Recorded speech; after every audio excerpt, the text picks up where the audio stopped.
বর্তমানে ডিজিটাল যুগের মানুষ গভীর মনোযোগ দিয়া কথাগুলো শুনবেন বন্ধুগণ। বর্তমানে ডিজিটাল যুগের মানুষ লাভ ছাড়া কোনো কাজ কোনো কর্ম করতে চায় না। চিল্লা এখন ঠিক না? শুধু লাগে লাভ লাভ আর লাভ ছাড়া কোনো মানুষে কোনো কাজ কর্ম করতে চায় না, শুধু লাভ লাগে। এই ডিজিটাল যুগের মানুষের বুদ্ধি ব্রেনটা অনেক পাওয়ারফুল।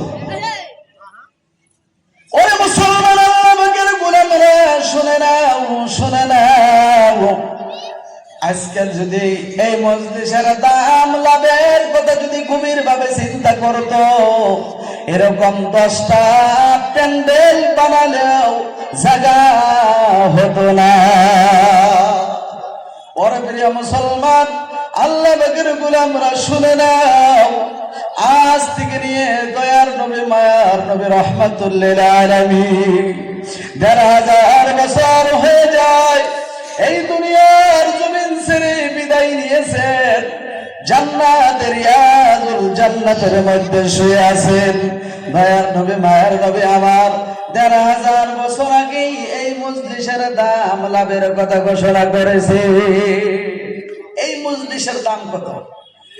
একদিন প্রিয় মুসলমান, আল্লাহ পাকের গোলামরা গভীর মনোযোগ দিয়ে কথাগুলো শুনবেন রে। আল্লাহ পাকের গোলাম আল্লাহর নবী দয়ার নবী দুনিয়াতে থাকাকালীন সাহাবাদেরকে বললেন, ও সাহাবারা, তোমরা বেশি বেশি দুনিয়ার জমিনের মধ্যে জান্নাতের টুকরায় তোমরা বেশি অবস্থান করো। সাহাবারা আরজ করলেন, ইয়া রাসূলুল্লাহ, ইয়া হাবিবাল্লাহ, হুজুর গো, আমরা জান্নাতের স্থান কোথায় পাবো? আল্লাহর নবী দয়ার নবী রহমাতুল্লিল আলামিন বললেন, ও সাহাবারা, ও আমার সাহাবারা, ওই যে মেম্বারে দাঁড়ায় আমি খুতবা দেই, ওই মেম্বার থেকে নিয়ে আমার হুজুরার পর্যন্ত হলো জান্নাত। সুবহানাল্লাহ বলবেন না? সুবহানাল্লাহ। এই পৃথিবীর মধ্যে বাস্তব একটা জান্নাতের স্থান আছে। জান্নাত, দুনিয়ার জমিনে একটা জান্নাত আছে, জান্নাতের একটা টুকরা একটা স্থান আছে। সেইটা আপনি আমেরিকায় যান, লন্ডন যান, জাপান যান, বাংলাদেশ, পাকিস্তান, ইন্ডিয়ায় কোন জায়গায় খুঁজিয়া পাবেন না।